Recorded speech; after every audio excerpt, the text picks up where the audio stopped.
It was now 2 days before the Passover and the Feast of Unleavened Bread, and the chief priests and the scribes were seeking how to arrest him by stealth and kill him, for they said, "Not during the feast, lest there be an uproar from the people." And while he was at Bethany in the house of Simon the leper, as he was reclining at table, a woman came with an alabaster flask of ointment of pure nard, very costly, and she broke the flask and poured it over his head. There were some who said to themselves indignantly, "Why was the ointment wasted like that? For this ointment could have been sold for more than 300 denarii and given to the poor." And they scolded her.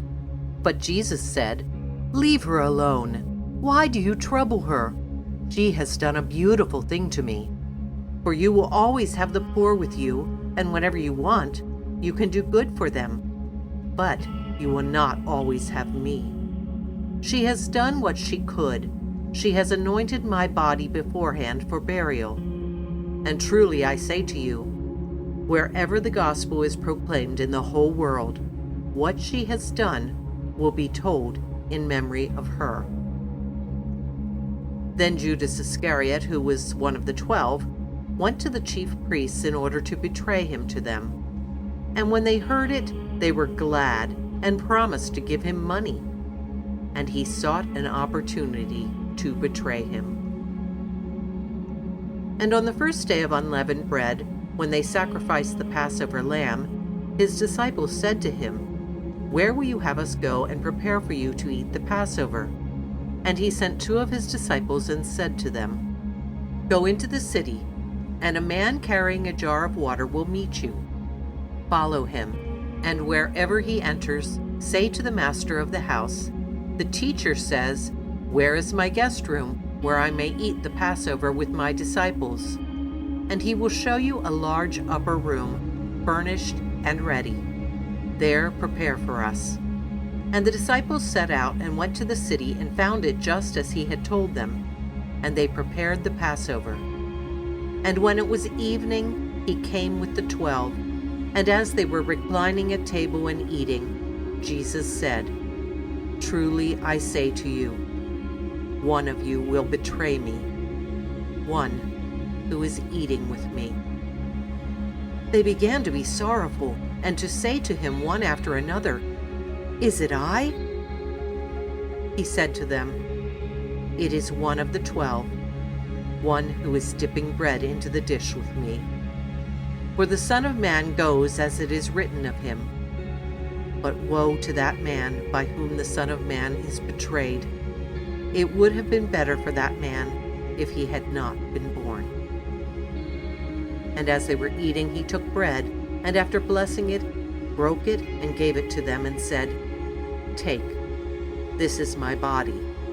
And he took a cup, and when he had given thanks, he gave it to them. And they all drank of it. And he said to them, "This is my blood of the covenant, which is poured out for many.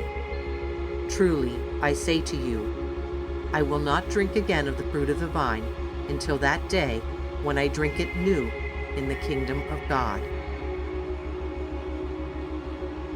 And when they had sung a hymn, they went out to the Mount of Olives.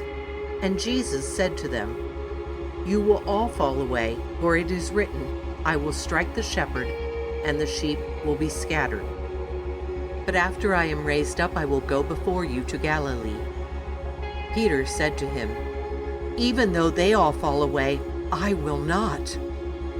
And Jesus said to him, "Truly, I tell you, this very night, before the rooster crows twice, you will deny me 3 times. But he said emphatically, "If I must die with you, I will not deny you." And they all said the same. And they went to a place called Gethsemane, and he said to his disciples, "Sit here while I pray." And he took with him Peter and James and John, and began to be greatly distressed and troubled. And he said to them, "My soul is very sorrowful, even to death. Remain here and watch."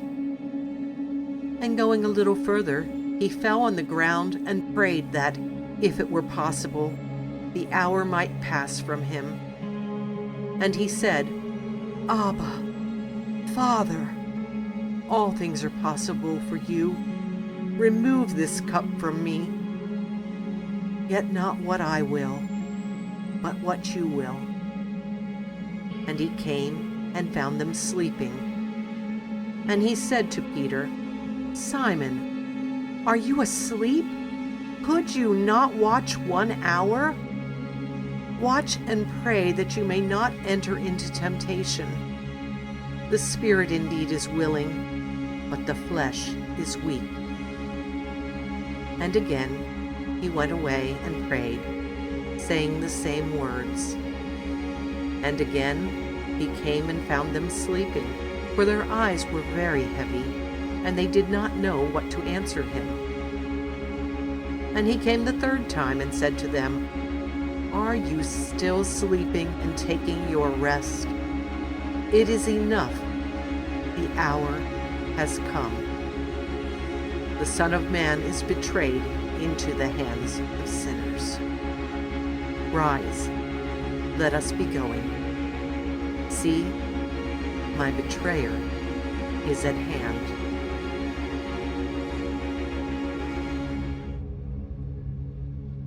And immediately while he was still speaking, Judas came, one of the 12, and with him a crowd with swords and clubs, from the chief priests and the scribes and the elders.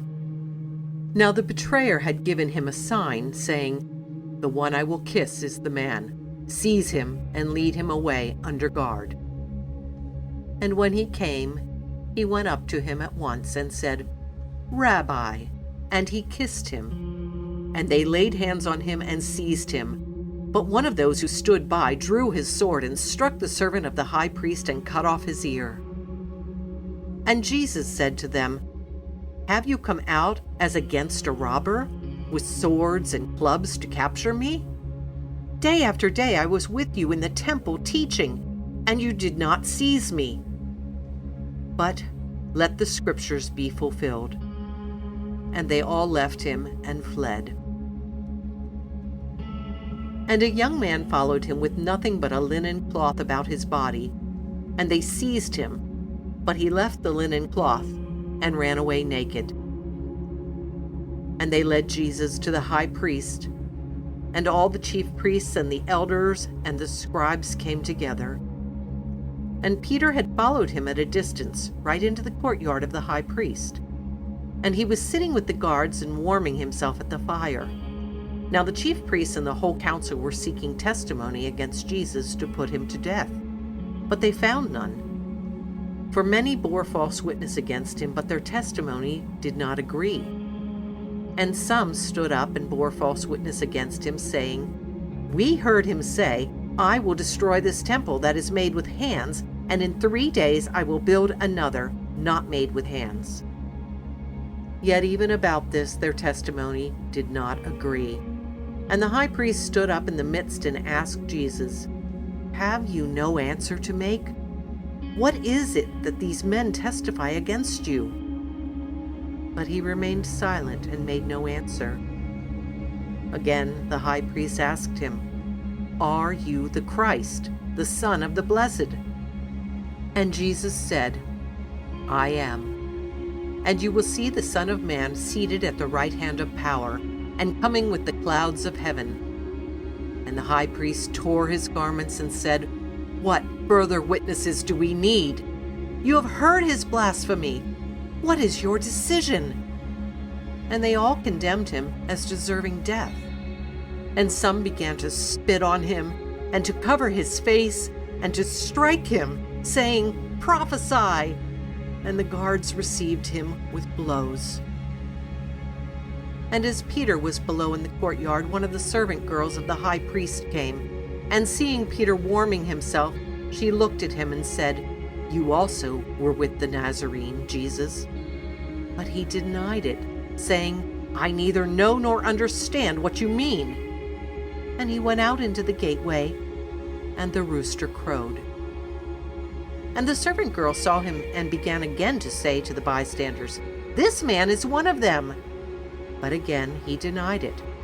And after a little while the bystanders again said to Peter, "Certainly, you are one of them, for you are a Galilean." But he began to invoke a curse on himself and to swear, "I do not know this man of whom you speak." And immediately the rooster crowed a second time. And Peter remembered how Jesus had said to him, "Before the rooster crows twice, you will deny me 3 times." And he broke down and wept.